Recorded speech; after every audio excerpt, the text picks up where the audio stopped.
Payo ko lang sa mga baguhang content creator na katulad ko. Woo! Ito'y base sa mga na-experience ko. Wow! Paano masabi? Ang pag-monetize ni Boss Meta ay hindi nangangahulugan na marami kang views o marami kang reaction sa iyong mga vlogger at mga upload na reels sa mga video.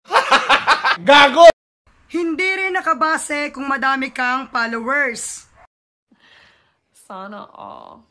Nakabase ito sa mabilis na pag-monetization ni Facebook Reels sa ating pag-engage ng ating mga ginagawang longer video. Gumawa tayo ng organic at mismong tayo ang gumawa ng ating mga i-upload na video. At yan ang gustong-gusto ni Boss Meta, mga ka-reels. What? Huwag tayong kukuha ng mga video na i-upload natin.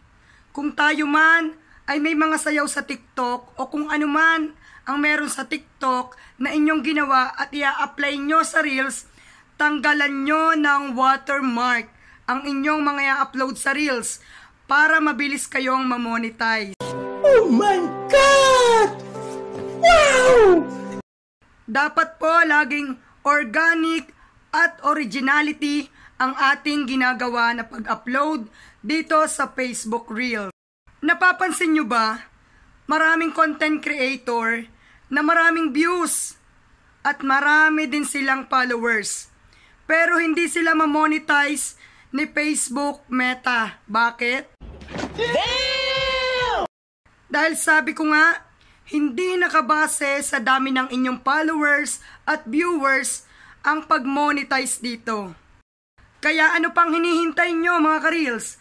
Mag-upload kayo ng inyong mga video na ka-engage ng inyong mga manonood. Kaya may kayabangan to.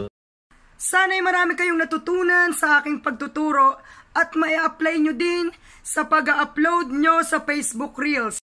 Huwag maging madamot at ituro din natin sa ating mga maliliit na content creator para sila ay mabilis na mamonetize din. Sipagan nyo palalong mag-upload at huwag kayong panghinaan ng loob. Salamat mga ka-reels. At maraming salamat sa inyong mahigpit na pagyakap kay Kabukid. Thank you at sana tayo ay pare-parehas na mamonetize din. Walang masamang mangarap basta tayo ay nagsusumikap at hindi tayo nakakaapak ng mga tao sa ating mga ginagawa. Maraming salamat at mabuhay ang mga nag-reels na katulad natin.